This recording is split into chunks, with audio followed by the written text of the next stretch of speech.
Okay, so welcome to the show. Sorry for all the technical issues if you're here trying to get on the show earlier. So today we're going to be covering really your questions.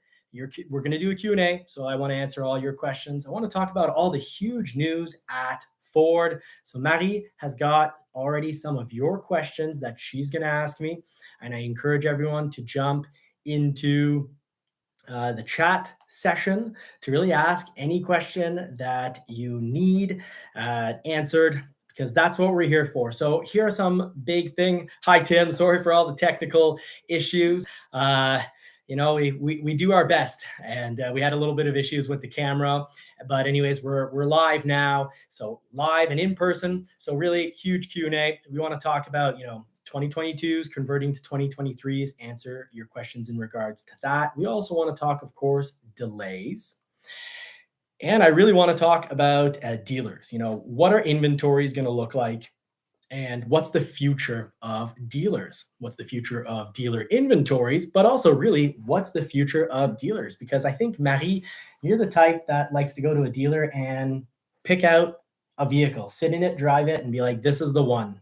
Yeah, the old way to be able to see it in reality. Because when you made me buy the Maverick for the first time, before ordering it, we never saw one. It was difficult to say, okay, yes, I will switch my order. I previously ordered an Escape plugin, so I was like, oh, do I switch it for a Maverick? Is it big? Is it too small? I didn't know, so it was hard. Absolutely.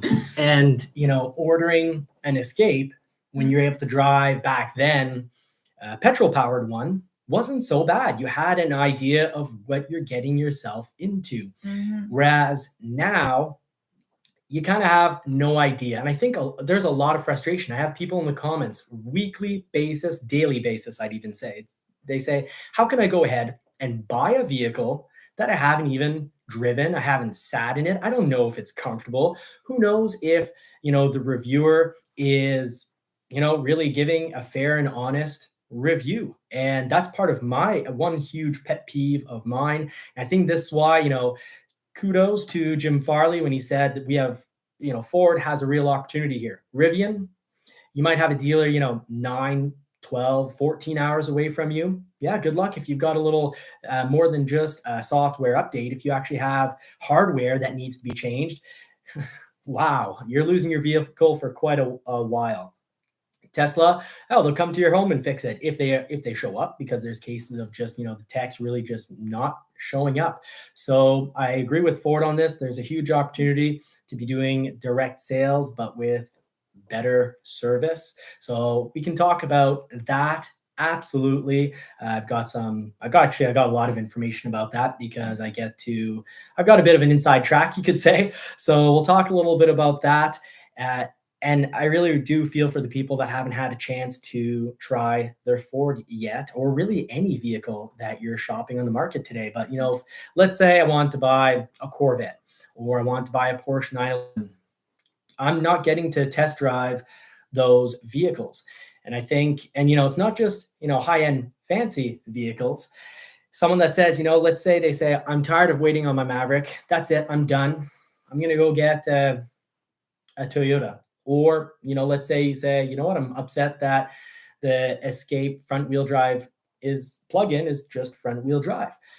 Well, you're going to wait 4 to 5 years for a plug-in RAV4 Prime. And that actually brings me to the point of, journalists aren't always making things easier. So I always start my show basically by saying I'm Johnny at Johnny's Car Care and Reviews. And, we're here to help, the JCCR team. Even Winston right now, he's helping by sleeping on the bed and not making noise. So actually helpful, because he's usually a bit of a handful. So just recently, I'm going to talk quickly about bad journalism, or, unhelpful journalism. So I've got a bit of a problem with sometimes big journalists, big firms. We all need to survive. But I think you always need to come from a place of trying to help people. So just recently, and naturally, of course, we do assume that if it's a big, huge journal, that they are the source, that what they say, it's like written on stone tablets. And I don't think that's always the case because they need to survive. They need to get people to click. They need to bring money in.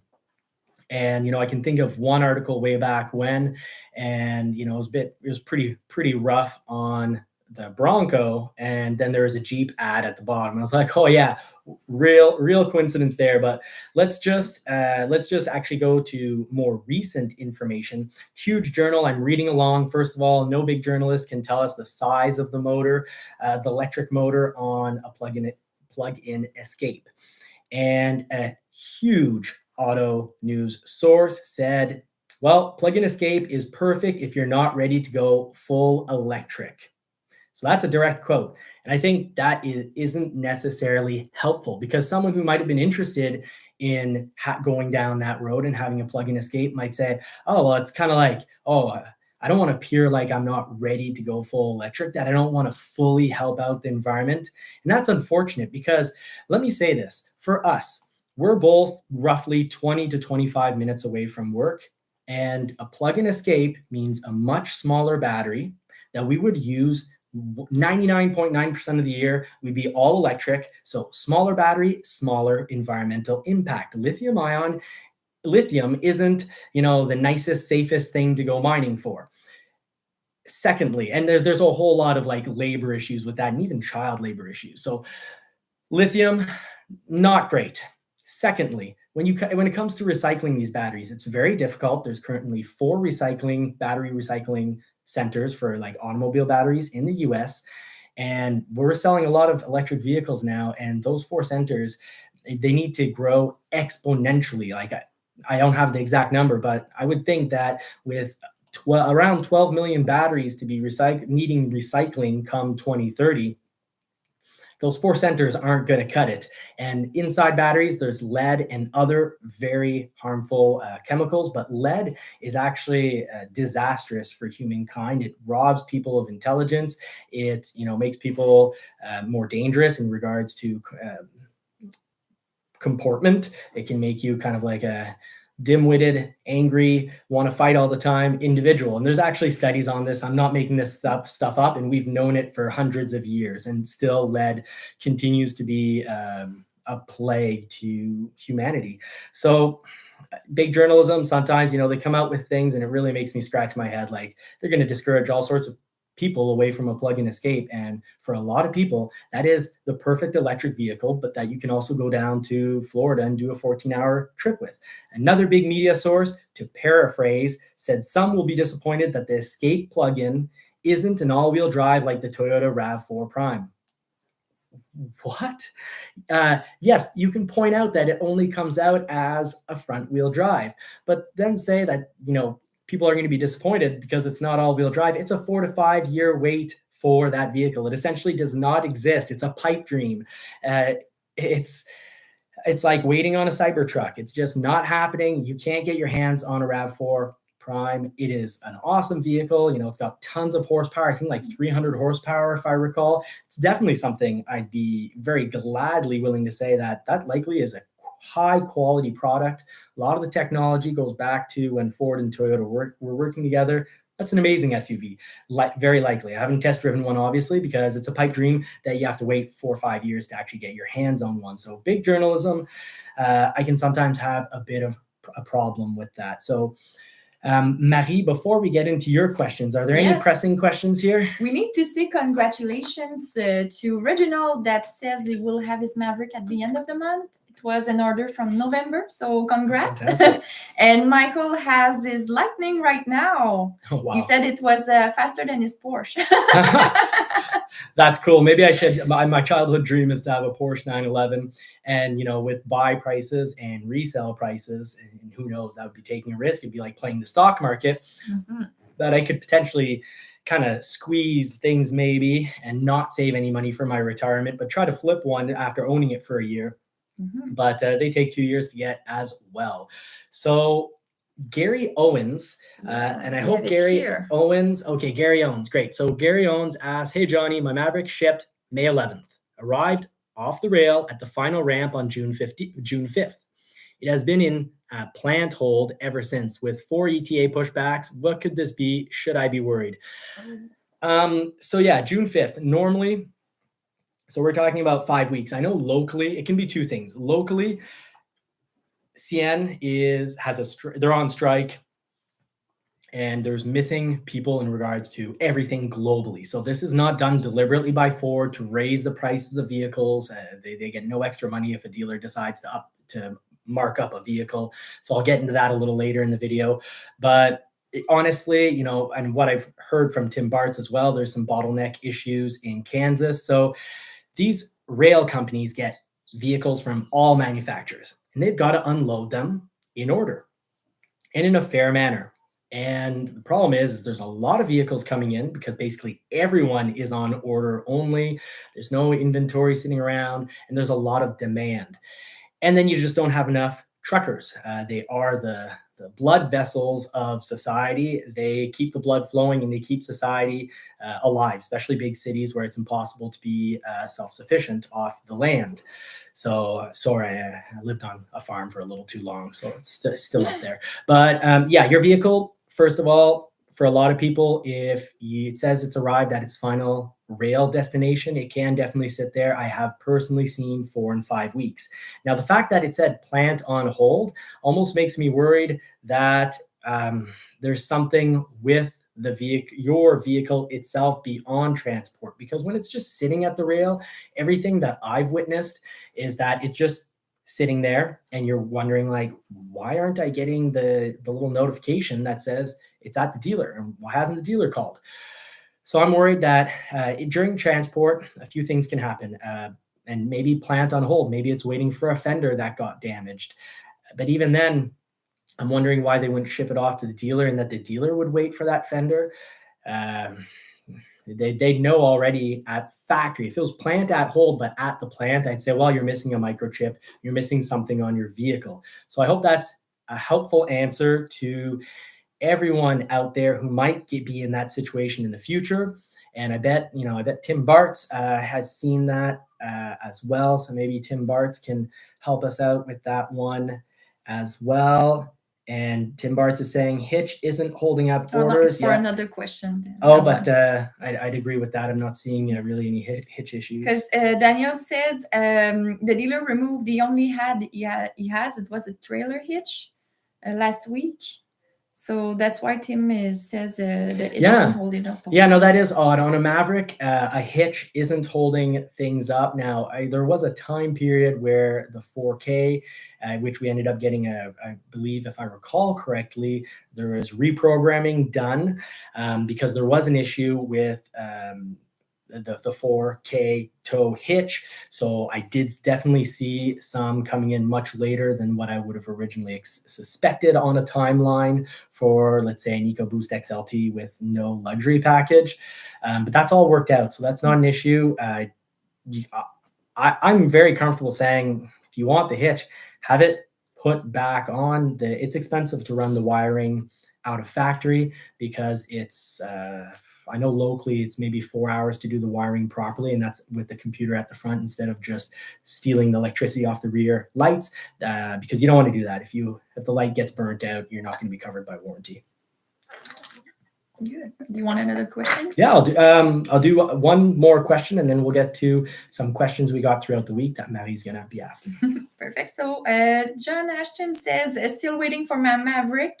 You said you could not get any more first edition packages if you have a first edition and you have to remove it, and the color is rapid red. So we said, would Ford make you change your color? Yes. So Ford won't keep your original color. So just to clarify this question, this is based around the fact that, and at least I would assume this is kind of a global thing, but locally, at least for Canada, it said that first editions will no longer be made.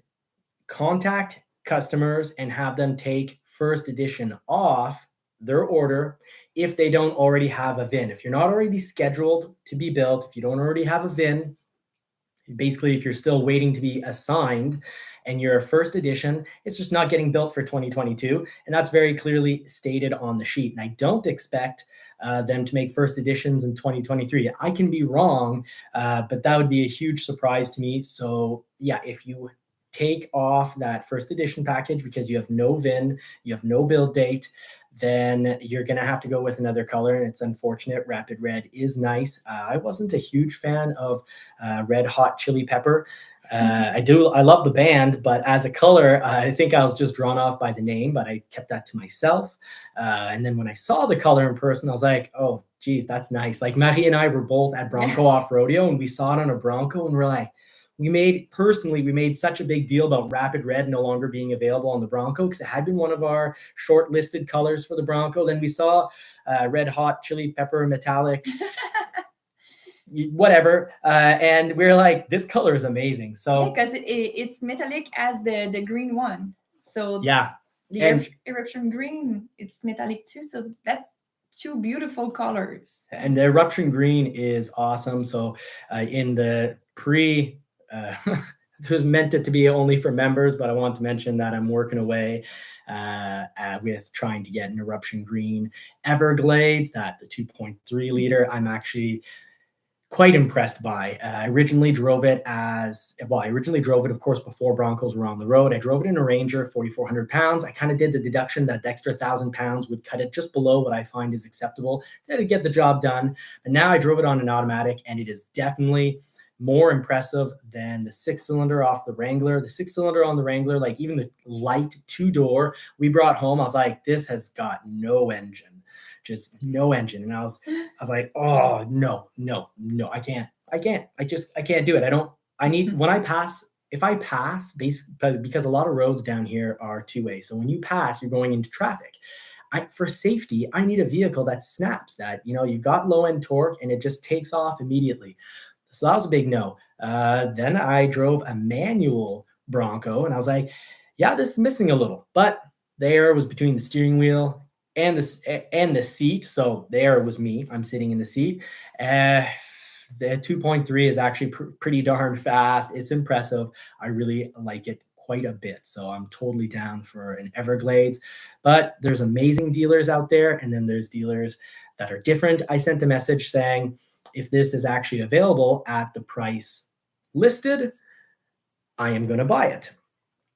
And I just got ha as a response. And then I clarified. I said, okay, well, I don't understand your comment to me of laughter. I'm saying that, your dealer chose to advertise a vehicle at a price saying it is available and saying that it will be available shortly. I'm simply asking, what is a short availability? And will you sell it at the price you're offering it? If so, I am buying it. So world's easiest sale to the most laid back customer, because I know the product well, and it's just take my money. And they weren't even able to do that. There was a bit of back and forth. And then all of a sudden it was like, okay, well, send me your driver's license and Visa, whatever, credit card, and we'll put a deposit on it and it's yours. So that was, it ended well. I don't know what they're trying to do. Maybe advertise one price and then try to get people up 10 or 15 grand. That's these days, eh? Oh, well, Gary Owens, you really did not need to add another donation, but thank you, because those in the pre-show know that I did damage my brand new drone after waiting for it for 4 months. So there are delays even on quality drones. So let's get... we got Ridgeview here saying 73 degrees in Maine, low humidity.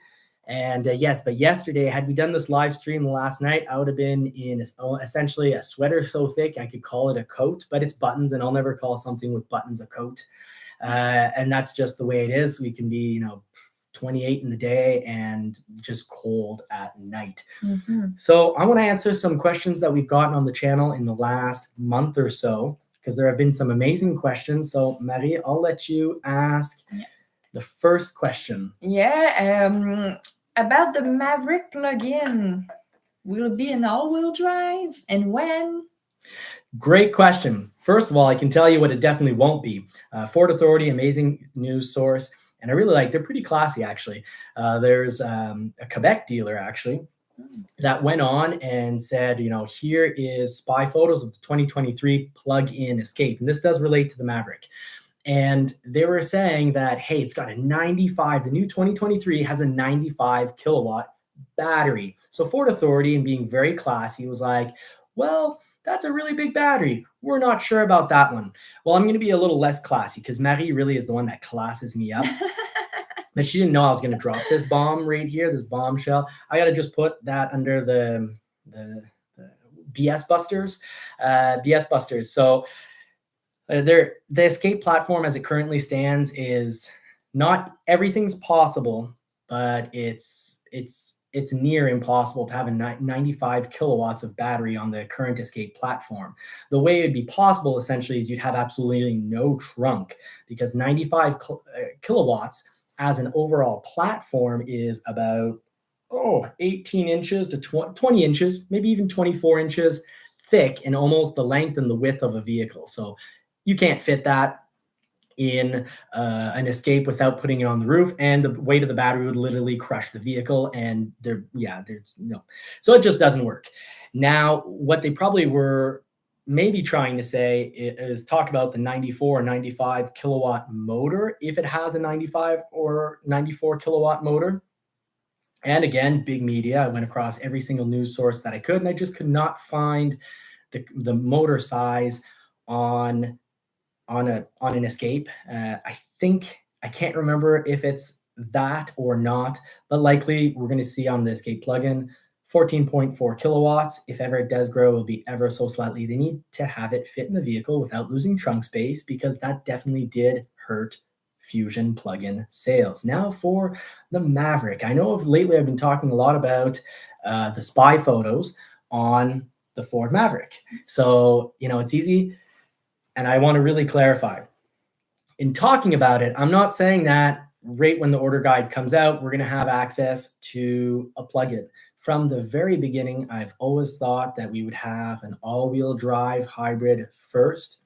Mind you, the spy photos being out there now, it could arrive before, but spy photos often can mean that something is 6 to 12 months, in a worst case scenario, a year and a half.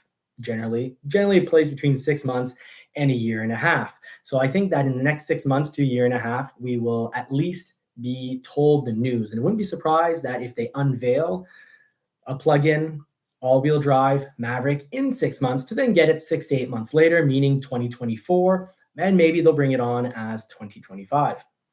I think it'd be an incredible product, and it's possible because the Lincoln Corsair shares the same platform, and it has all-wheel drive. Now, very astute commentators said, Johnny, those spy photos don't have a diff in the back, so how can it be all-wheel drive?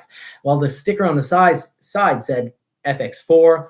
How it could be possible is if there's the electric motor that's running just the rear wheels, meaning it is an all-wheel drive as long as you still have battery power. So that is that. Now, an all-wheel drive hybrid, could that be dropped? I'm wondering, because normally every other year in the past, basically in the past, if an order had to convert from a current year like 2022 to a 2022 model year vehicle, which the first ones are built in 2022, but they get labeled 2023s. Well, in the past, the system just automatically converted those. They made their own duplication system. But now that dealers need to manually go in one by one, review clients' orders, and then put them back in, and it's being made very clear, review client orders and make sure that, that they want that on their 23, makes me think that there's not just, 2 colors being dropped out and 2 colors added. It makes me think that there's probably some surprising changes coming that will make it so that people really do need to confirm that they want their original order. And on top of that, Ford isn't doing price protection. First of all, that unfortunately, because of some dealers, clearly not dealers like Tim Bartz's dealer, Long MacArthur, not dealers.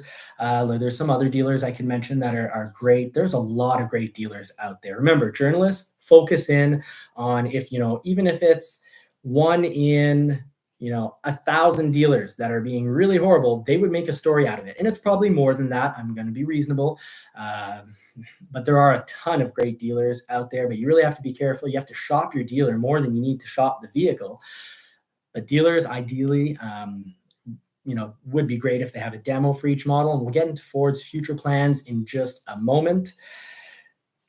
But yeah, it wasn't working, the price protection. Some dealers didn't know how to do it. Some dealers didn't want to do it because, there's a chance maybe to have things be a little more profitable if they didn't do it. And great dealers were price protecting, but bad dealers weren't price protecting. So that's out of the way. And now dealer needs to resubmit, and customers, us, like Marie, is going to get something emailed to her, and it's going to tell her exactly, this is the rebate you get. And that rebate that you get, it makes me also think, well, that kind of applies pretty nicely if there's some really cool changes coming along the way, because you get your rebate. You don't have to worry, I'm changing my order. Am I still price protected? It's just, reorder, basically, ask what you want based on new order guide that Tim Bartz and I will both be covering around August 2nd, right around when we get that order guide. Could take a while for the build-in price to get up, and in Canada, the build-in price will probably be up a month later than the American one. Here's my challenge to the team working on that: try to get it up as close to August 2nd as possible. Now, if you are getting a resubmit, I don't think you have to worry and rush in on August 2nd and say, this is my equipment, because you're going to be built based on your original date. Now, you can't wait months because eventually they're going to start scheduling those 2023s, and you want to have your order ready and in the system for when they start looking at them and scheduling them. But your original date will protect you. In the States, you do need to go through this. Your dealer does need to have gone through the CVOP system. So Tim Bartz taught me that, because clearly I'm not in the States. So Tim will really cover that in his shows, but you need to make sure your dealer has put you into the CVOP system so that you don't, or RVOP, I believe, in other systems, to make sure that your vehicle, your date is protected and that you do get that offer. Now, let's go to the next question. Yeah, and at the same time, because of what you said, I see it in the comments. Some people ask if I will probably change my order with that information. And I see Matt says that he will go get the all-wheel drive if it's offered. So yes, to me, it's an hybrid. But if we have the plug-in, I will change it. I won't have to think longer about that, because yes, the plug-in, it's a great value with the price of gas now. And originally I wanted an Escape plug-in, so that could be the best of both worlds. Because I'm waiting, why not? I will change it if I can have a plug-in, yeah. And a whole-wheel drive. If I'm not mistaken, we found the front-wheel drive hybrid went extremely well. Yeah.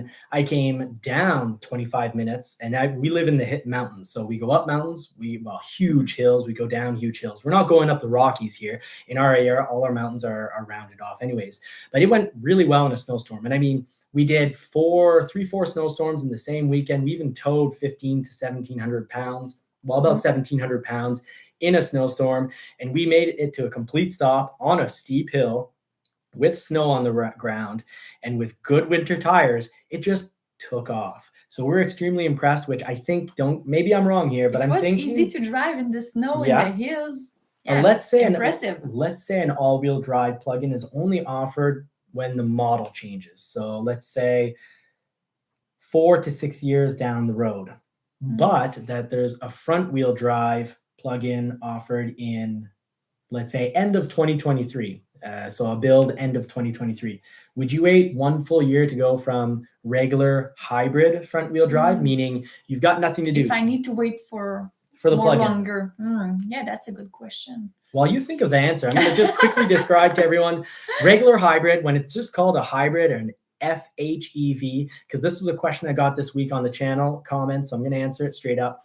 FHEV, or just hybrid, means basically you drive it like any petrol-powered vehicle, but there's an electric motor to help you get a better fuel economy. So instead of a vehicle getting, let's say, an average of 35 miles per gallon or 30 miles per gallon, so instead of, let's say, 10 liters per 100 kilometers, you're going to kick it down to about 5.5 or 5.9 liters per 100 kilometers, and you don't have anything complicated to do. Every time you let go of the accelerator, you're going to recoup energy and you're going to recharge that battery. Whereas a plug-in, and those are often at Ford, those are 1.1 kilowatt batteries. So very low environmental impact because less lead, less lithium, less chemicals, less issues when it comes to recycling these batteries. Because if we just throw a huge battery out into a dump, we're going to completely destroy the planet.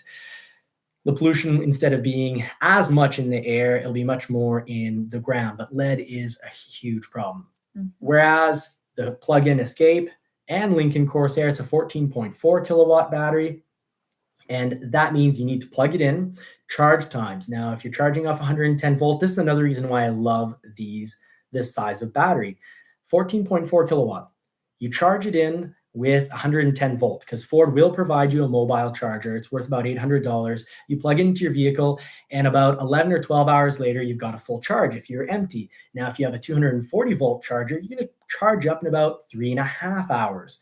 So that's cool. That's fast. Whereas forget a full electric vehicle, forget ever charging that off the 110 volt unless you only go out once a week. Or you're just constantly plugging it and you're doing really short distances. But if you're doing really short distances, why take on the extra price and the extra environmental impact of buying a 100% electric vehicle when you could have something like a plug-in Escape, which is available in about a 3 to 6 month wait. Now, and what's your answer? I haven't forgotten about my sweet Mavi. Oh, that's fine. I was looking at the chat at the same time to make sure you won't miss something. You'd still go for a front wheel drive plug-in? That'd work for you? Yes, it could. If I could have it sooner, it could be the best of both worlds, I guess.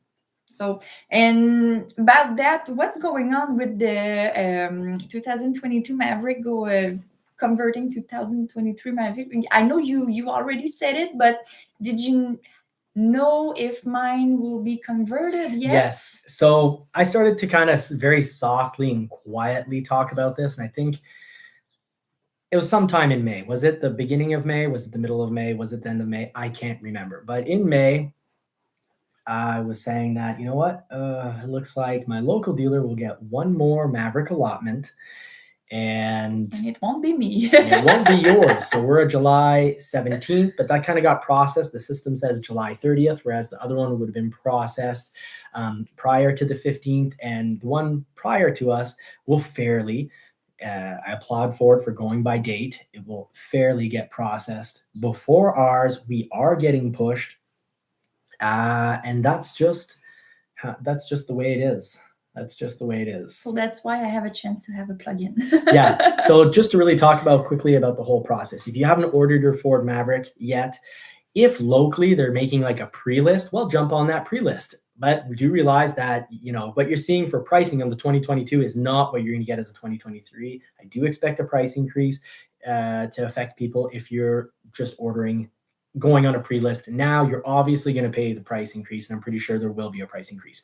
Now, secondly, the other scenario, your dealer might say, nope, come back August 2nd. If so, take an appointment with a sales consultant, look over the build-in price.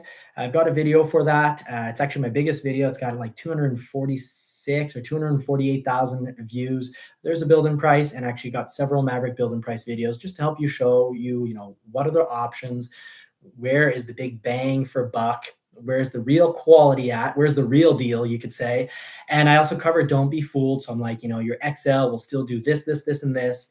So, because sometimes, I was just the other day building an Escape titanium, and it was, repeating it was talking about touchscreen technology, and I was talking about the electric tailgate.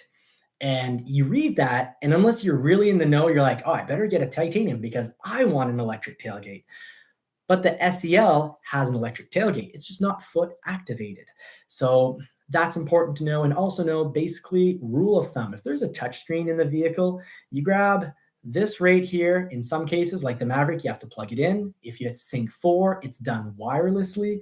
It'll take the GPS off, Google Maps, Waze, some great applications that are super helpful at getting into less traffic jams and getting less tickets. So do keep that in mind. And Ford's going down the road of, really integrating phones into the vehicles and integrating a whole lot more into vehicles, because they were talking with Google back at some point where I think it was like 2020, or yeah, I think it was winter of 2020, maybe winter of 2021. I don't have the note on me right now, but they're basically partnering up with Google. So I think there'll be some really impressive things that come out of that. And don't worry being spied on, it's already happening. So your phone already knows where you're going anyways. So it'll just be cool if, let's say, your Ford vehicle is the one saying, hey, by the way, I know you like having your morning coffee, and there's a special right now at your regular coffee spot. And speaking of delays, we missed a question from Dr. Detroit just before. He said, how long if I order my Bronco, now loaded hardtop, Lux 2.7 and tow? So what do you have to say about that? I'd like to read it because I love your accent. It's difficult. I don't always understand. And men, we normally don't understand them anyways. But on top of it, I have an accent going on here. So how long if you order your Bronco, now loaded hardtop Lux 2.7 and tow, Johnny? No, it's a great question. It's not a shot in the dark. And that's so cool that you mentioned this, because I've got news on that. So locally, we've got a hardtop that was ordered back in October. It's a Wildtrak 2.7 liter. And yeah, it's pretty loaded. It's either it's at least high package, and it might also be Lux. Now, Lux, I would worry all those extra microchips.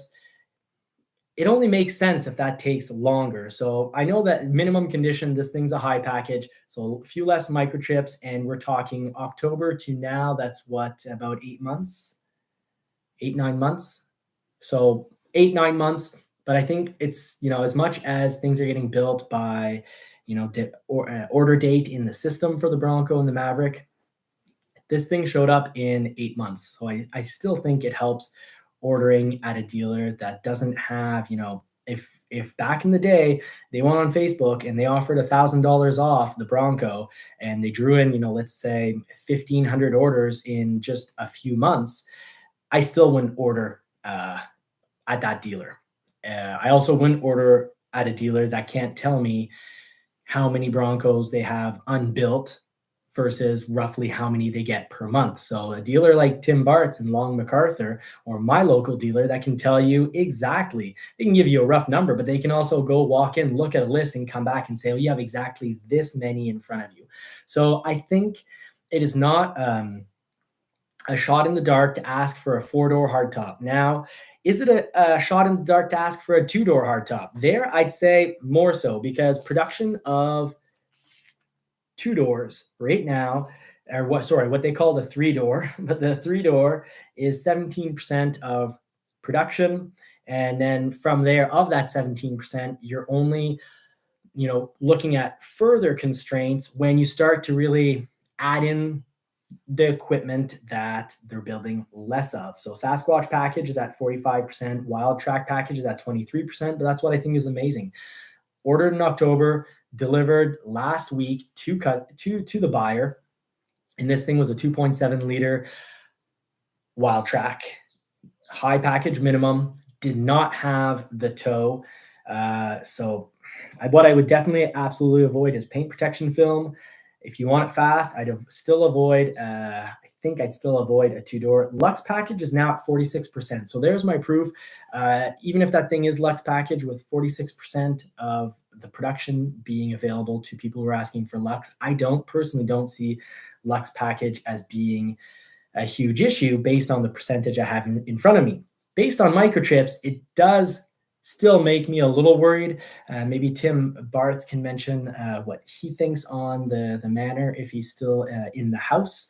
But that's what I've got to say about that. I'd say if you can't live without the Lux anyways, don't think too hard about it. Just go Lux. But if you can live without it and you're already on the fence of whether it was worth the extra money, just go high package and don't take the small risk.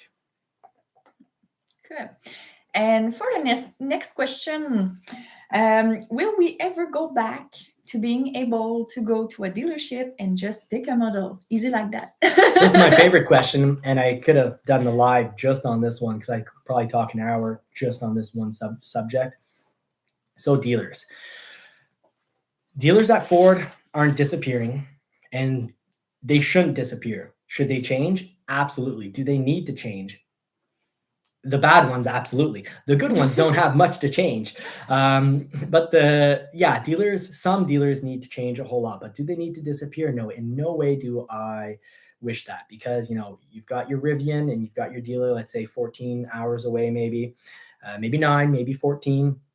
You've got a hardware issue. You've got a real huge issue. You're without a vehicle. So that is not pleasant. That's not good business. That's not good service. So Jim Farley said dealers are still going to be part of the equation. Electric vehicles, so the new electric division at Ford, you'll be able to direct buy those. I highly suspect that unless there's a system that gets created and you specifically ask to have the vehicle delivered directly to your house, I think it'll sort of be, you go to the dealer so you can test drive, you go to the dealer so you can sign the paperwork, and you go to the dealer so that they prepare your vehicle really properly. There's a possibility that maybe you could get it directly to your house, but it'll probably still go through the dealer so that the dealer can do the preparation to make sure that the vehicle was built correctly, that there's no weird sounds, creaks, cracks, that everything is functional and safe. And they do any recalls or programs that are, recent updates or recalls. So the dealer is still going to play an important part in making sure you get a quality product. I could say probably a lot more on that. And the future of dealers, I'd say in the future, first of all, I just want to say Ford in no way, in my opinion, and from what I see based on everything I'm observing, Ford in no way is doing this deliberately, that inventories are very low. Inventories are low or non-existent in every semi-popular to popular brand. If there's a ton of vehicles on a lot, you might ask yourself, it's because not enough people want that product because everyone's production has been cut back. Hey, Toyota and Honda straight up said, well, we're making 30 or 40% less. They just straight up said, yeah, we're going to make less. We can't make as many as we used to make. So that's the reality, and demand has gone up. Now, for the future, is Ford going to keep inventories low? Yes, and it's going to benefit everyone. First of all, as a buyer, how's that going to benefit us?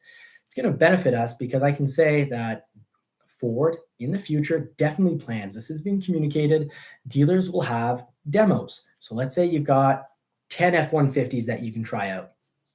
Various trims, various options. You can see the colors and you can see the equipment and the trim levels and try different ones. I want to try a 5-liter. I want to try a 3.5-liter EcoBoost. And I want to try, let's say, the hybrid, which is a 3.5-liter EcoBoost twin turbo with electric motor. And if I do recall correctly, I think it's a 94 kilowatt motor, but then the battery itself is 1.1 kilowatt. Still gets really unbelievably impressive fuel economy in the city. If you do a lot of city driving, that truck is the bee's knees. It's the real bee's knees. It's incredible. So you'll be able to try this all out.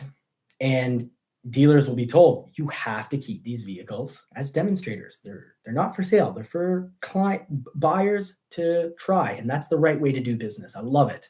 Now, what is the low inventory going to also look like? Well, maybe 2 Explorers to try out, 2, 3, 4 Mavericks because it's a popular model, a couple Broncos. So you're going to get to try out 2-door, 4-door, and all this. Then you can make an informed decision. We all deserve that.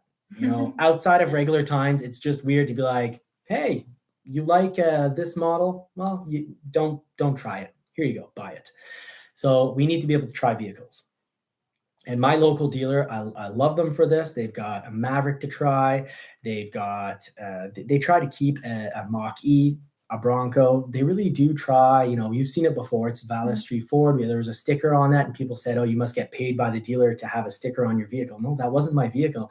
That was the vehicle they lend out to the demo to buyers. And Marie is a buyer. And I was like, hey, there's no way I could ever have that for like a day. And I was asking on a Friday and they're like, you want to take it for the weekend? And I was like, yes, what do I owe you? And it's like, well, driver's license. We have to take a photocopy and work out a few things. Sign here saying, you're not gonna, you're gonna bring it back. Yeah. So it was really cool, and they forego making a lot of, theoretically, you can make markup on anything that's in the inventory right now. And I'm not completely against that idea. I'm completely against markup on an order. You order it, you wait for it, you deserve the best price possible. Now, if it's inventory, I don't see who should be rewarded. Random person that happens to just walk in, or person who calls every single day and is maybe the reason that salesman that I was looking at the eruption green Everglades, maybe they texted me back on my inquiry saying, I want to buy this. Ha ha ha ha. Maybe they're laughing at me because they get burnt out, because there's some people every day, let's say potential exporters, who want to try to flip it for cash and take it out of the hands of real customers. Maybe they get calls from those people, the same people, every single day. And there's 20, 30 people calling every single day. So they're just constantly getting, fake inquiries. And me being so serious about it, like, I'll buy it if that's the price. Well, maybe I looked like someone who's just like some exporter, and I'm not. These are my vehicles. So it burns staff out. And I don't necessarily think, what's more fair, that one of these people get it, or that the vehicle goes as a demonstrator. So I think the right thing to do is it goes as a demonstrator, or people who are already waiting. That one option, call it. If you are going to sell it at MSRP, offer it to all the people who have been waiting for their Maverick or their Bronco, their F-150, whatever it may be. And then the final option is, in my opinion, do that first. And if none of those people who've ordered at a price are willing to jump on, or maybe just to make it as fair as possible, supply, demand, capitalist system, maybe straight up put a price on it that's going to weed out 99% of the people, all the exporters that want to, flip it and make 10 grand on it. Well, if it's inventory and you ask 10,000 more, they're out of the game. And then a real, actual local client can, get their hands on a vehicle. That's not what I want to talk about for the future of Ford. That's sort of the crazy world we live in right now. What I do want to talk about in regards to the future of Ford is that there'll be demonstrators on the lots. Inventories will be extremely low. Already, it has been said by Jim Farley, no inventory for electric vehicles. I'm going to explain why that's a good thing, and I'm going to explain why zero or next to zero in actual sellable inventory is also really good for us as buyers. If Marie would have bought, this is more me. If I would have been enticed and seduced by the wonderful V8 sound on a Dodge Ram 1500, which I wouldn't be seduced. My neighbor woke me up every single morning at 6 a.m. for a year because of his Dodge Ram. So I have an emotional hatred, but an illogical one, because it does sound good if you're not getting woken up by it. But you do a lot of noise with the Mustang, so you're break even. Yes, but if I left early, it would you left after quiet. Yeah, it'd be in quiet mode. We need to say thank you to John Ashton. Thank you so much. It was a pleasure to see that many people are enjoying the live tonight. Yes, thank you very much, John Ashton. That's a very kind donation to the channel to help us get through all my crashes. So, and this is why I don't have a motorcycle. I had a motorcycle from 16 to 18, and I crashed at least 5 times, because I'm now thinking actually maybe it was more around 8. But anyways, nothing that permanently damaged me whatsoever. But anywho, back to the topic at hand. That's why she's here. You got to keep me on track. So that's to say, if I would have bought a Dodge Ram 1500 in, let's say, right before 2019 December, I would have got locally $15,000 off as a manufacturer rebate. And from there, maybe I would have got like a little present extra, because I'd be like, hey, by the way, I switch vehicles. I like to have 2 to 3 vehicles in the yard, and I switch them every 6 to 12 months because I just love knowing all about the new. I like to be in the know. So had I bought this, I drive off the lot, the vehicle now depreciated, of course, it's used, and everyone can get a $15,000 rebate. So it's now not only lost $15,000, it's lost about another 3 to 5,000, depending on whether I trade it back in or I sell it myself. The whole hassle of selling it myself, and I don't like doing that. So now I've got this Dodge. It's worth roughly $20,000 less than window sticker. not very fun to trade that in. Now, Toyota has for a long time basically been, that's the price listed. And, sometimes you have, $1,500 or $2,000 off.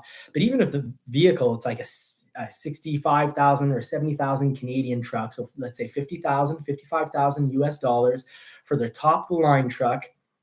They weren't dropping that thing by 10 or 15 grand. And that's good, because if you go back 6 months or a year later, you haven't lost a ton of money based on that window. You've got a good trade, and you can trade more often. Dodge Ram 1500s notoriously were vehicles that people would finance for 84 or 96 months. And even after 2 years, it's like, well, if you want to trade it, your value of your truck is here and your amount owing is right here. So what's in between that? That's my brain. Well, my mouth.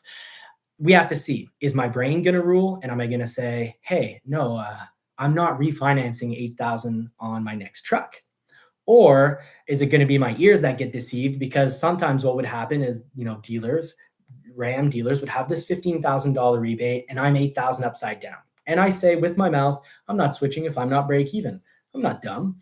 But then they wouldn't tell me about the $15,000 rebate. They just show me 8,000 more for my trade, and then maybe give me the rest of the 15 left of, between 8 and 15, or maybe they just give me like a set of winter tires and keep the difference. So set pricing is going to save us all. It's going to give us more for our trades, and it's also going to help it so that everyone gets a great deal. I don't like to be mean to people. I hated the fact that, sometimes sellers and shoppers, some buyers felt you have to be really mean to get the right price. And then some sellers, they get abused on a regular basis and would be like, well, I have to start the price really high because I'm going to get chewed out for an hour, and then we'll end up at the right price. That's kind of, fair for both parties.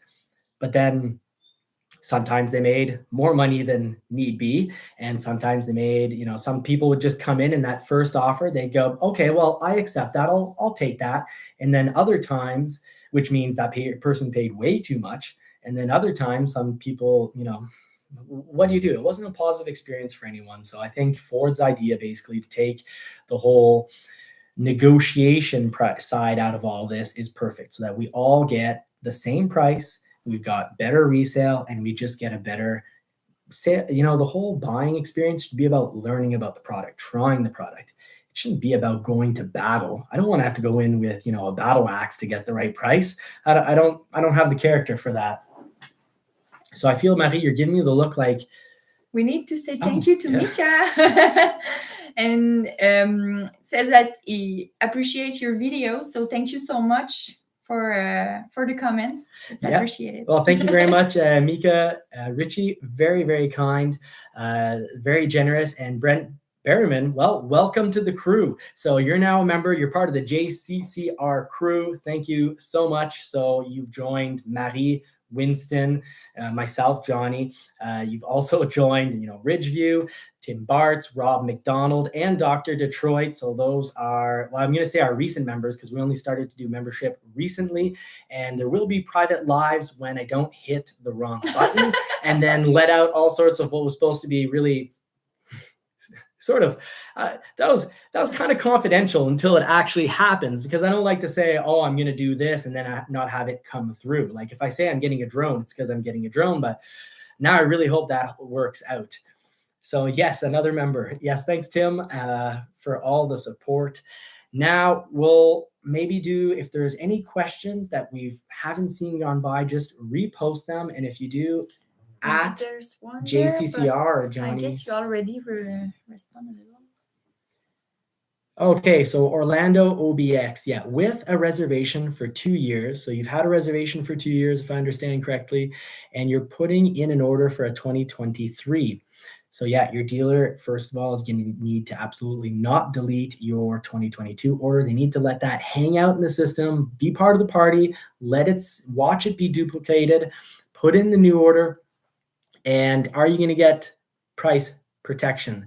That is a tough one, because if you had ordered this year in 2022 a Bronco, I'd say there's good chances There's good chances you might have to just live with the 2023 price, and that's guaranteed if you bought after the sold out declaration, which I can't remember when that goes back to, but I've got a sheet here. The Bronco was sold out pretty early, but for 2 years, I think Ford's probably going to mail you instead of price protection. I think Ford isn't going to count on the dealership doing it right. I think they're going to mail you. I'm hoping they're going to mail you a rebate.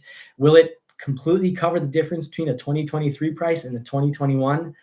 I'm not sure. I'd find that very generous, but I've seen Ford do really generous things. Like last summer when I was complaining about the whole, like I was a hard top to soft top switcher, and I was saying, it's hard to switch to a soft top when you're not going to have the outlets in case later on you want to go to a hard top. And then Ford just did it, and they didn't. It's free. It's just, here's your hard top prep package. All the wiring's done. The wiring's there. It's done. It's ready. You're ready to rock and roll. So that was really cool. So the Bronco, when did that sell out? That got sold out.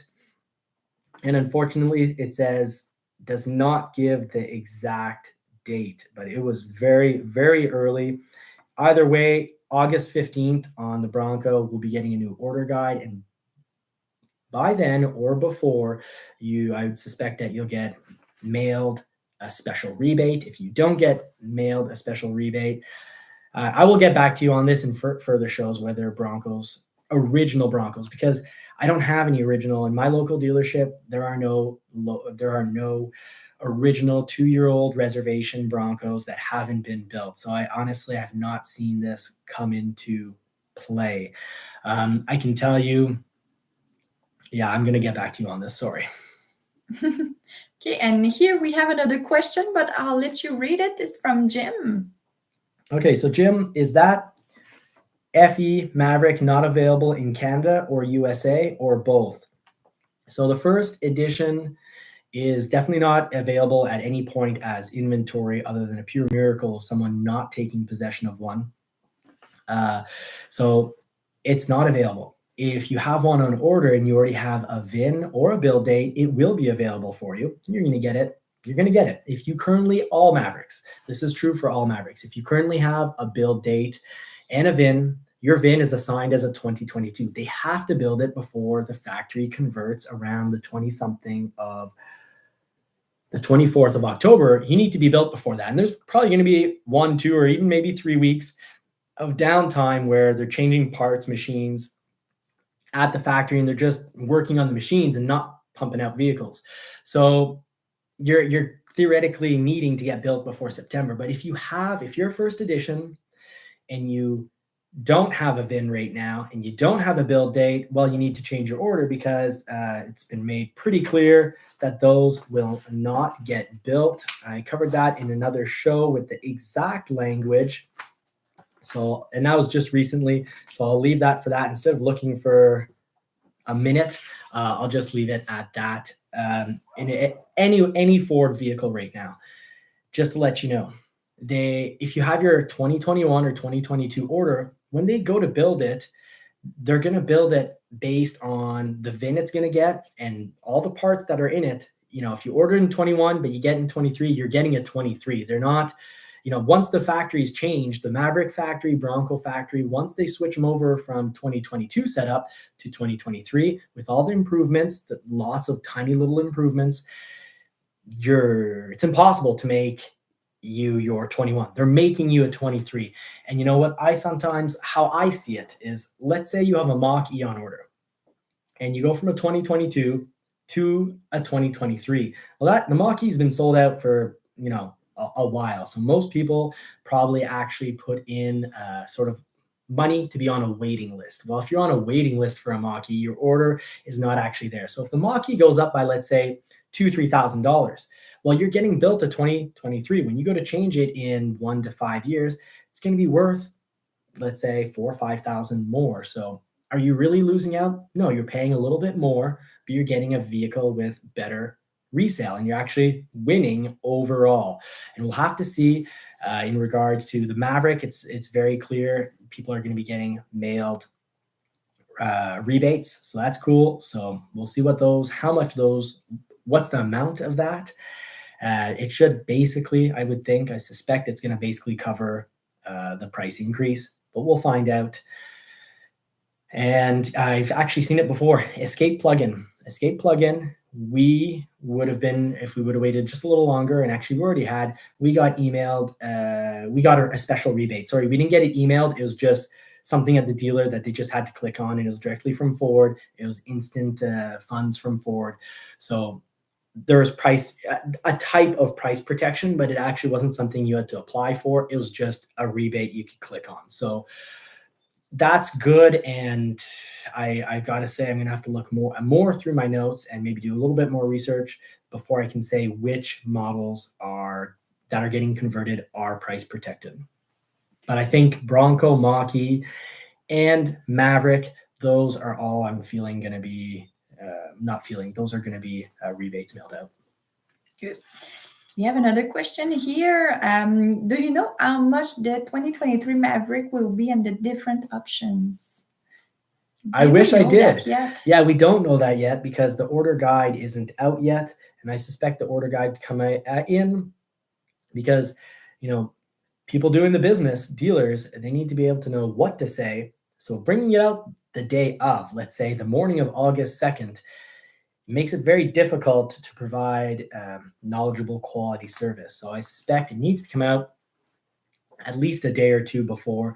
I wouldn't expect it coming out much more than 2 or 3 weeks before, but great if they do. Either way, you'll just need to tune in right here because we'll be covering that. And actually a real pro also, Tim Bartz is an absolute pro of covering order guide changes. I like to do it too, and I get the fun of I often do the Canada versus the US because I always print out both and I review things. So that can be actually really interesting because sometimes there's differences when there aren't differences. So with the Maverick, I was right off the bat going hard on, don't touch floor mats. Don't put it on your order.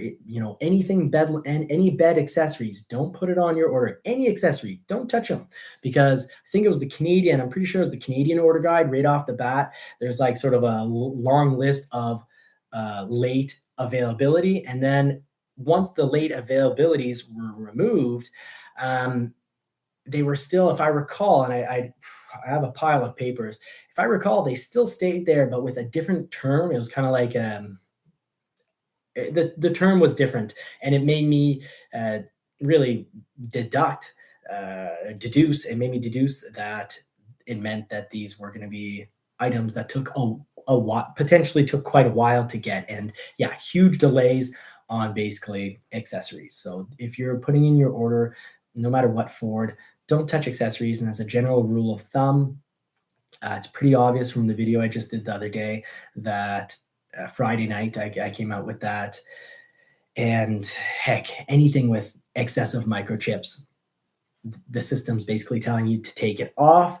And that means the things that have a whole bunch of microchips, but they're not telling you to take off, I suspect it's safer to leave off an order anyways. So it's even down to the foot activated electric tailgates. So it's pretty clear what's going on. Microchips causing real problems. It's not just Ford, it's everywhere. It's drones, it's computers, it's an overall problem. Before the next question, we need to say thank you to Orlando to join the members. So thank you so much. That's 2 for tonight. Really, 2 for tonight. That's really appreciated. Extremely appreciated. Thank you very much. Yeah. And the next question, I will let you read that. It's from Alan. Thank you.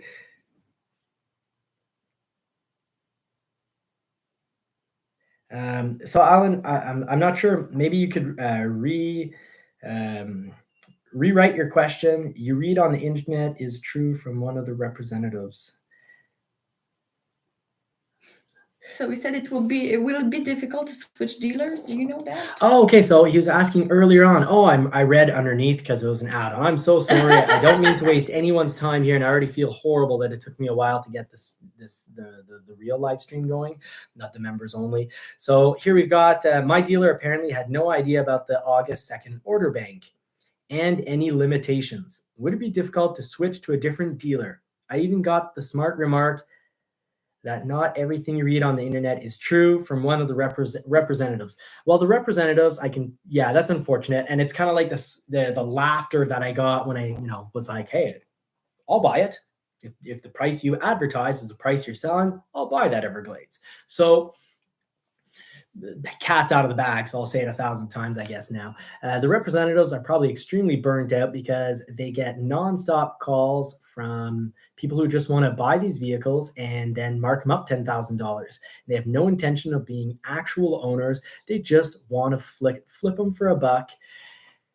So it's unfortunate. No one should ever get that kind of answer. I was extremely frustrated this weekend, but what can you do? It's unfortunate. I think it doesn't mean the dealer doesn't know about the August 2nd. It's the salesperson. And if that's how the salesperson answered you, it might just also be that, they're not a real go-getter, a real giver. And I'm a giver at life. Marie's a giver at life. And we like to know as much information as possible. And we like to be as helpful as possible. But that's not everyone. Not every dealer has their Tim Barts, you could say. So they all need a Tim Bart, by the way. And by the way, the world would be greater. Ford's training, by the way, does try to train everyone and encourage everyone to be a Tim Bart. And at least on the Canadian side, there are really strict surveys that get sent out, and they're really strict because basically, if you don't have a near perfect score, as a sales representative, your job's in jeopardy, and not the fun jeopardy where you win money, the bad jeopardy where you lose your job. So Ford is huge on being very respectful to clients, and that everything should come from a standpoint of wanting to help the individual looking for information. I couldn't agree with that more. That's an amazing business model. But, if we go to our local Tim Hortons, they can't even get people to run the store. They're open for a few hours during the day. They're no longer open at night. They're closed the weekend, and they just can't even get employees. So we're living in a really weird time. And who does have the right answer probably though? The sales representative probably doesn't know, and he's just like, don't believe everything you read on the internet. But the general manager or the person, sometimes there's a manager who's in charge of doing all orders. They know they need to redo their orders. And, before switching dealers, maybe you could try to find out who the person at that dealer is and send them an email and get confirmation from them, because it's going to be impossible for them not to know, because Ford is going to be like email, meeting. They're going to person-to-person meeting. They're going to be saying, do this, duplicate your orders. So they should be able to get on board and figure it out before the 2nd of June. I'm not too worried about that because basically it's like if a dealer doesn't do it, they're dead in the water. They're bankrupt in 12 months. So they've lost all their sales for the next 12 months. And just for those who doesn't know the comparison that John was saying about Tim Hortons, Tim Hortons is like a coffee and donut place, like almost like a Starbucks. Not that good. It's in between kind of like a Starbucks, which tries really hard to be fancy, and a Dunkin' Donuts, where it's like, hey, we got really great donuts at a great price. But it's kind of like it's like it's more like that. It's a lot like a Dunkin' Donuts. Because for those who are not in Canada, you probably don't know what's a Tim Hortons. So maybe they're like, hey, that's a 1960s hockey player. So unless there's a real question, especially, honey, I have actually promised any members that if they ask a question that they get priority, and I make sure I answer their questions. So if there's any from there. Yeah, I have a good one here. Is there a limit of unit that be ordered per customer? This person asked numerous dealership, and they doesn't have the answer to that question. Often Tim Barts is playing in our household, and I saw Tim Barts' name, and I naturally just started to read his question. So which one was that here? This one. There's a limit that you can... RC Towers, that is an amazing question. And no one knows a definitive answer because it's kind of to the dealer's discretion from what I can see thus far. If a dealer wants to buy 4 Broncos, the dealer has the option to sell who they want to, and they can say, well, you know what? You seem like a reseller. I don't want your kind. I don't like your kind. Get your face out of here. And of course, there's a nicer way to say that, but dealers can choose who they sell to. So it's dealer by dealer. If you want to sell, if Marie and I wanted Ford Broncos, which we don't, well, I want Ford Broncos. I can't afford Ford Broncos. It wouldn't happen. But yes, a dealer could theoretically just have someone come in and say, you know what, I want 4 or 5 or 10 Broncos. Now, would that happen?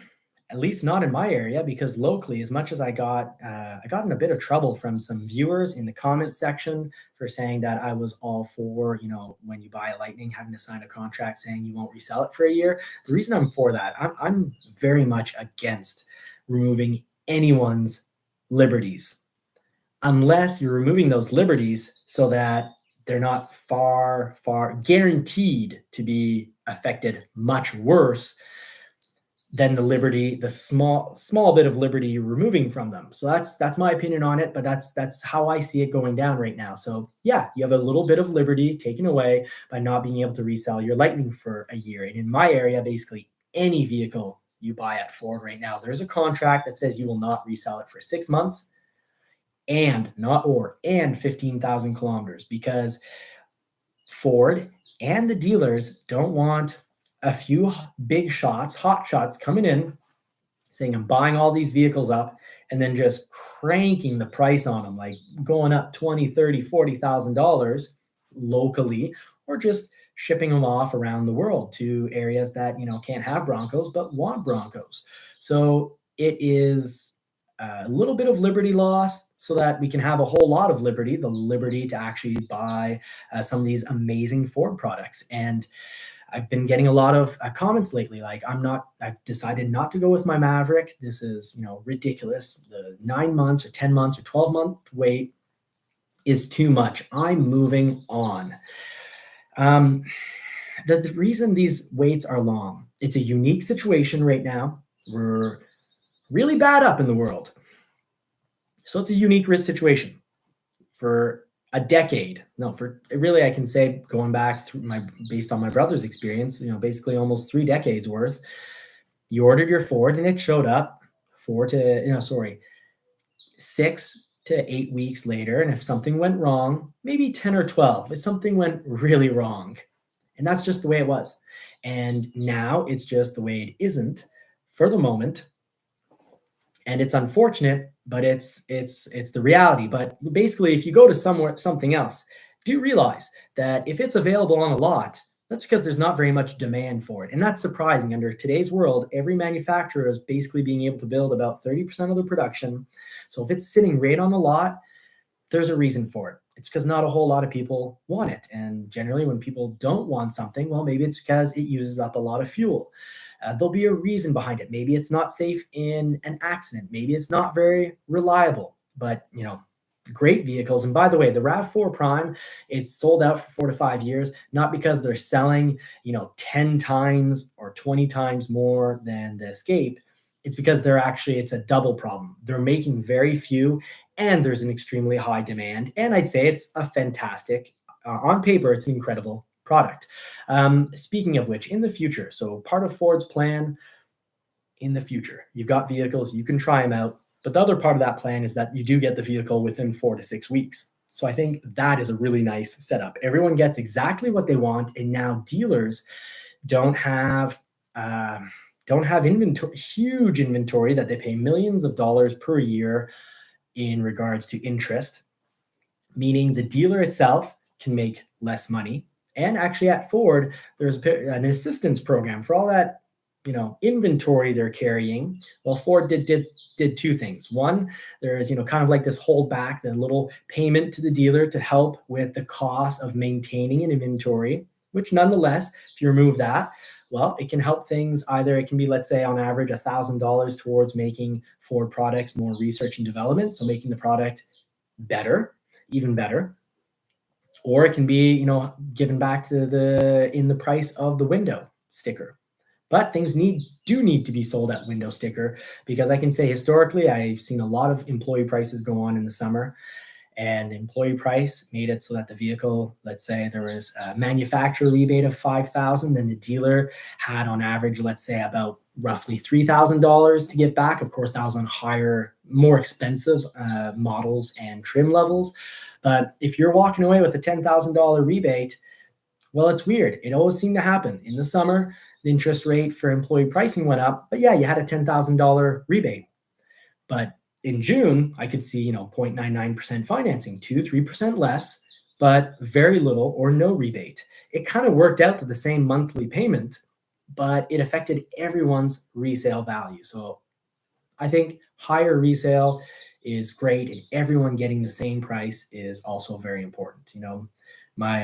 My parents, because they're super sweet, kind, polite people, shouldn't pay thousands of dollars more for their vehicle than I've got one brother who's pretty rock and roll, and he could probably get just because He people does the grumpy customer. he does Price. he'll do the grumpy customer until you're like, oh, just please, I'm paying you to leave my dealership. Just buy it and just here's an extra rebate. Go away. So, and that's it. That's Could be, yeah, it should be the inverse, but you shouldn't have to hire a special negotiator to be able to get the right price when you go into the dealer. It should just be set standard pricing.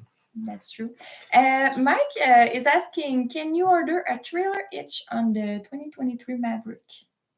Now, I'd say highly likely, 99.9% certain you can, but I can't be 100% certain because the 2023 Maverick order guide isn't out yet. And the way to get a Maverick is if your dealer, either the dealer you want to do business with, because some dealers can do kind of like a drop shipping system where they'll drop off your vehicle, like Tim Bart's at Long MacArthur. He can work that out for you. And even if you're, a ways away, he'll get you your Maverick. Now, so some dealers are making a pre-list, and other dealers are making no list and saying, come back the second. So both are good ways of doing business. Just do keep in mind that neither way will really give you a leg up. As long as you're there within the first few days of August, you're going to be at the same place as someone who put in an order on a 2022 at a dealer, sort of like a pre-order, you could say, because as of the second, the factory's like, doors are open, send us your paperwork, your electronic paperwork, which is, proof of deposit, proof of driver's license, email, client information, addresses match up, and then they accept it all. And if you do have one already on order, well, I don't think there's a race to getting it all in on the second, because the dealer, it's not as if, I don't think there's going to be a huge race. Just try to get in, I'd say, within a week or two. If ever that does change and it is a race to get it in, well, I'll definitely update you with that information. I bet Tim Bart's probably, I think we're both waiting on exact instructions, but I think Tim Bart's is probably in agreement with me on that one. We have another question. Do you have to be there physically to order a Maverick? Oh, cool question. Really cool question. I guess it could depend.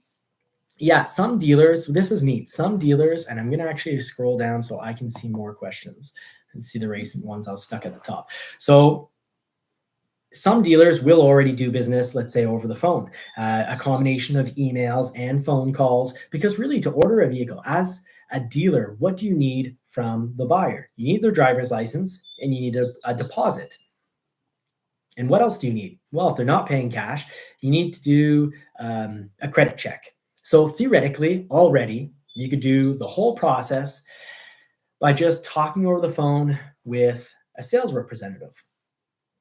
And, if you're worried about a sales representative, but someone who already has a Ford, you could always ask them, what was your experience with your local dealer? And if they're like, at the same dealer, you could have an amazing experience and you could have a bad experience based on sales representative. And you could even have an amazing experience and one customer can have a horrible experience based on the same representative because, they were sick that week. They were burnt out that week. Even machines don't work consistently on a regular basis. One day my lawnmower was puffing blue smoke and giving me problems, and the other day it was running great, and it just needed a little bit of, an oil change, the human equivalent of a few hours of extra sleep and a day off. And do you got any info on ordering the Ford Lightning?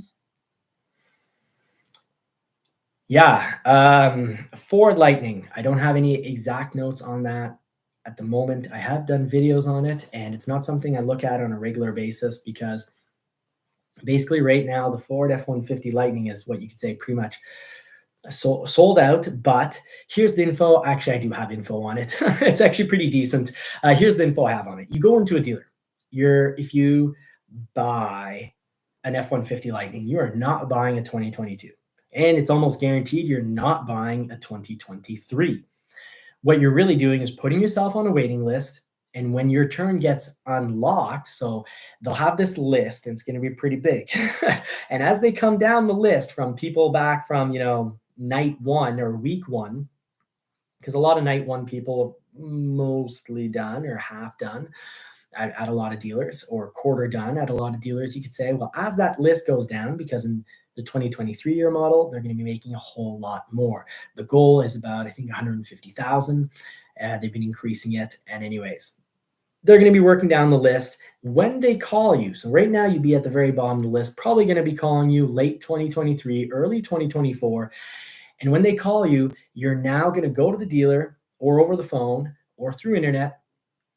You're going to be then choosing your equipment, because by then packages won't be the same, colors won't be the same, a bunch of things will have changed, and that's when you're going to lock in that price. So, and I'd even suspect for people that reserve back like us, I reserved my Lightning night one. I'll be surprised if I get a 2022 price on my 2023. I highly suspect that I'm going to pay 2023 price, because when I get that call, it's your time. Build your Lightning. Well, I think that's when, and actually not think, I'm 90% certain, when I get called up and my spot is unlocked, when I build there, that's the price I'll be getting. That's the equipment I'll be getting, obviously 100% certain. It's going to be based on available colors and trim levels at time of actual unblock, because some dealers are taking the time to say, hey, let's sit down, let's look at some options and get an idea of what you want. And some dealers just don't know, so they think they're really picking out your equipment, but it's guaranteed you're not going to be a 2022.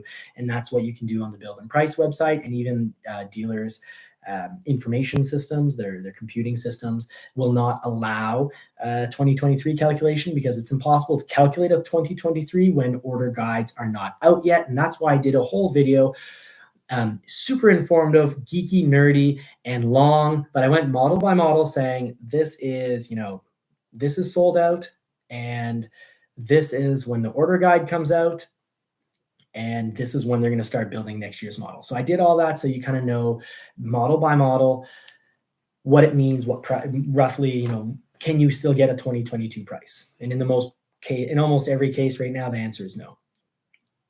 We have another question from For High For Low. He says he placed an order for a Badlands 2022. If it's switched to 2023, will it be able to keep the hot chili pepper red color? Yeah, you might lose it. And I say might because this isn't an odd, once you see the color in person, it's not an oddball color. And it's usually sort of the you could say the new or rare. The colors that surprise you are generally the colors that don't stay for very long. And that's true of Ford. Like historically, you go back to when they're offering Kodiak Brown on an F-150. Well, it'd be offered 1 or 2 years, then it would be cut out for X number of years and then come back. So, antimatter blue on a Bronco, will it ever come back? Is it gone? Yes. Will it ever come back? Quite possibly, but it could take a while. So I think if I had to put a bet on it, I'd say I'm on the fence. I'm 50-50. Red hot chili pepper, it is already a replacement color. It came in to replace Rapid Red.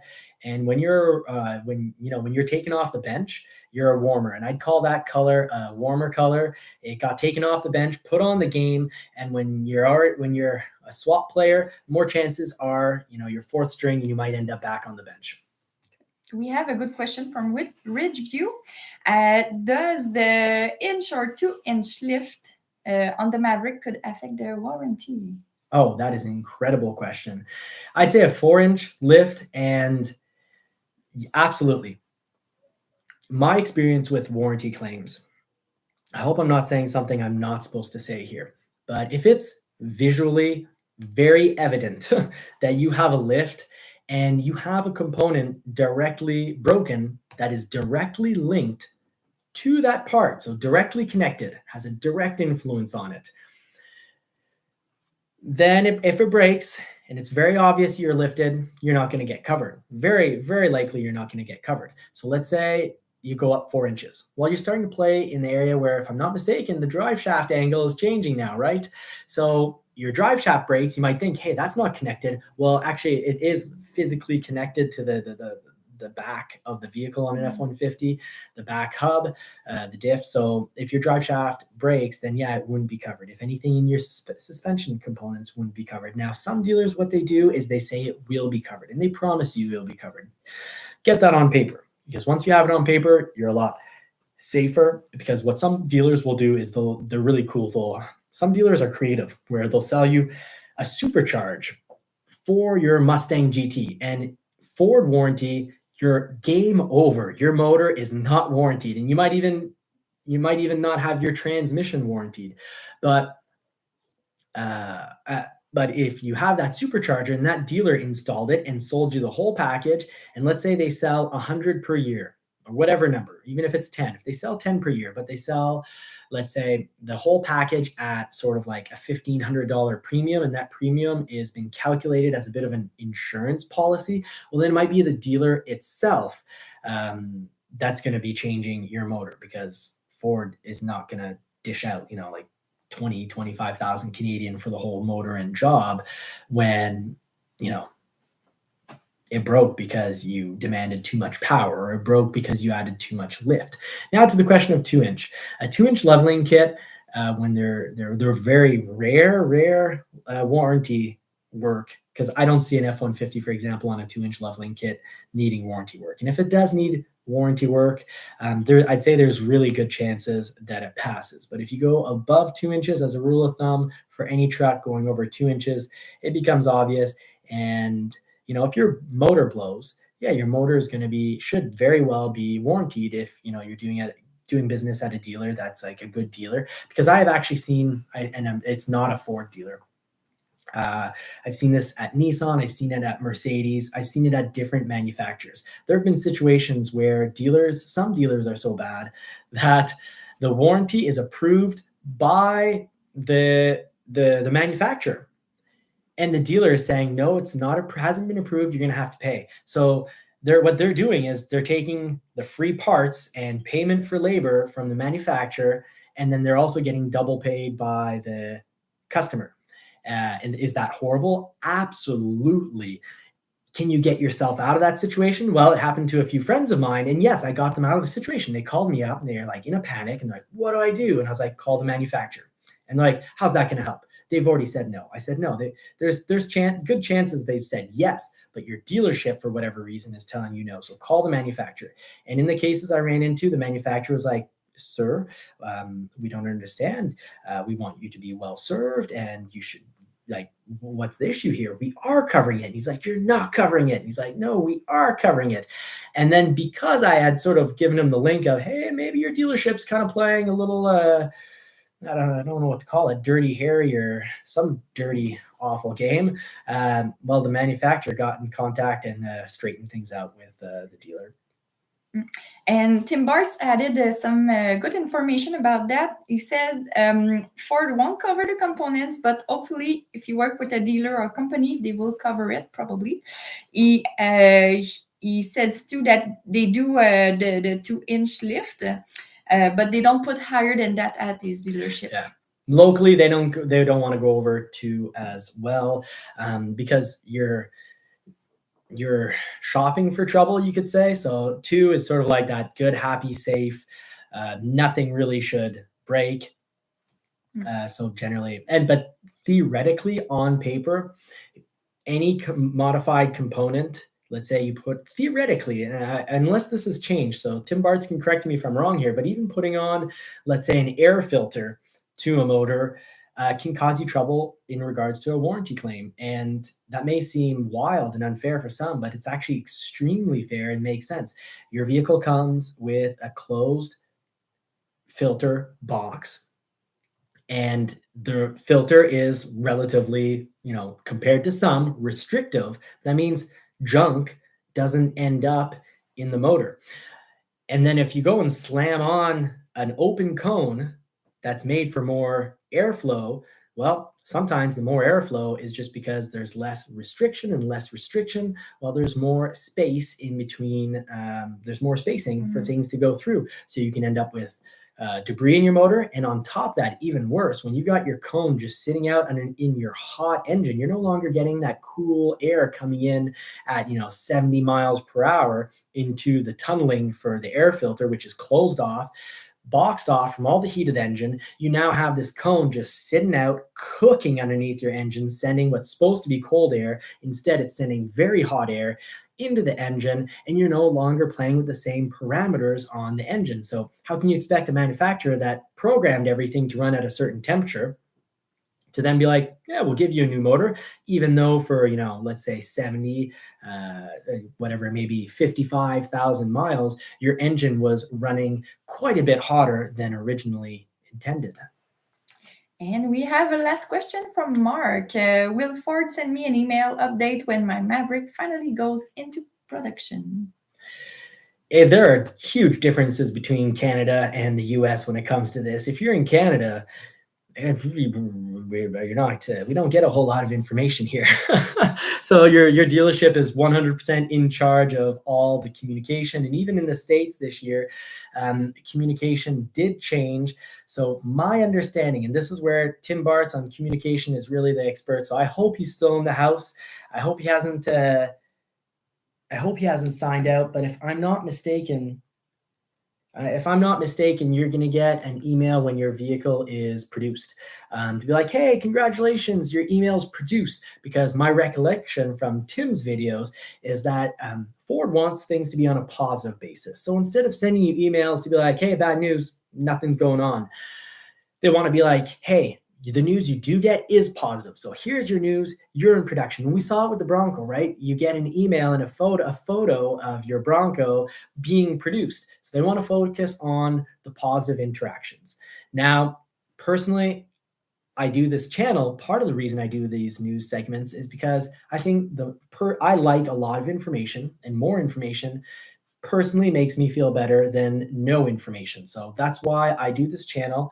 And a good part of it, I want to get the right info to you. And of course, when I'm doing a live, I'm on the ball. So if I get thrown the ball with a really good question, sometimes I just got to say, I'm not 100% sure, but I'm pretty sure that is what is going on. You're not going to continuously get updates. Mind you, people who are converting, that was an email, because that's sort of, I think, and I agree, that's one of those, even if you only want to send out positive news when there is positive news, if people are getting converted, you do need to let them know. But the recent email was that you're likely get converted basically because of the complexity of your build. So when it's Bronco, generally a good part of that is the hardtop. Now the hardtop percentage is incredible. They can make, I think it was 65%. I do have a whole video on that, so I'll let you watch the video where I do go over numbers, because that was very recent. But it was about 65% of Broncos that are made can be hardtops, but there's a lot of backlog to catch up on. So the fastest Bronco potentially is still a soft top, and there's a bit of backlog on the 2.7s. But as I mentioned earlier, to answer one of the questions here, I did mention that I did see a hardtop 2.7 liter Wild Track, which Wild Track, there's a bit of a backlog. Get ordered, no reservation in October, and has already showed up. So there might not be dealer allotment as the main principle. I'd say date is definitely still, it's great. It's been switched over. The date of your order is the main criteria for getting when you get your Bronco. But then I do believe that regionally, when a region is going to be given X number, well, you're sort of what you could say, you're no longer, you're competing regionally. You're not just competing at your one dealer. People shouldn't really pass ahead of you too much at your own personal dealer, but there is still regional distribution from what I can understand if a 2.7 liter hardtop from October just got delivered now. So did I answer that correctly? Yeah, I Yeah. guess. Okay. I don't want to miss. Yeah, because people said that you give good information. So yeah. Oh yeah, well, thank you. I do. Encouragement does really help. Yes, Mark Mitchell says something really important, and then he says, "Thank you, Tim." He also says, "And Johnny," but I really like what I'm pointing out is I really like the fact that he's thanking Tim, because Tim Bartz has been working really hard here, and I really appreciate his work. Ridgeview is fantastic as moderator. We have one other moderator, of course, and Tim Bartz is that other moderator. So really appreciate all your help tonight. Now, if there's no more questions, I promised Marie a Stranger Things episode tonight. We had a little game of talk before this, so I paid her tonight. You look like old person when you say that. Yeah, we played a board, kind of like a little game with little marbles that you move around based on cards. It's called Talk, and then after we've got our nightly show of watching Stranger Things. So that's her payment for being here tonight. So I got to make sure I follow through with my promise. But we'll try to, if we see the community likes lives, well, instead of just our original plan was kind of to do more member only lives, those will happen nonetheless. But if this is a format you all like, well, I certainly like being on my toes. And now I actually, because I do them so rarely, I've done, I think, 3 in total. Now I actually know that how to set up the live in advance so you can schedule it and that everything's up and running, so that I'm not just sweating with, fear that I'll have, served you improperly because I start 10 minutes late. Sorry about that, by the way. Yeah. So we wish you a great night. We see many comments. Well, thank you very much for wishing us a great evening. And there's one thing. I'll have a question about my Bronco order for next time. Okay, Mika, great. Bring your question for next time. You can also try it out in the comment section, and if I can answer it within a paragraph or 2, I will. And if I can't, and it's really kind of like a 1 to 5 minute discussion, well, it's going to be an important chunk of our next live. Tim Bartz, thank you so much. Tim, that's a lot of money. Yeah, we need to pay you. You helped us. We need to pay you. You helped us with the live tonight. You worked a lot with the chat tonight. Thank you so much, Tim. Thank you, everyone. You've all been so kind. Really do appreciate everyone who's hit that like button, who's subscribed. Donations aren't a requirement, but they are truly appreciated because, like I said, I crashed stuff. I dinged the door on the Bronco. I crashed the Maverick.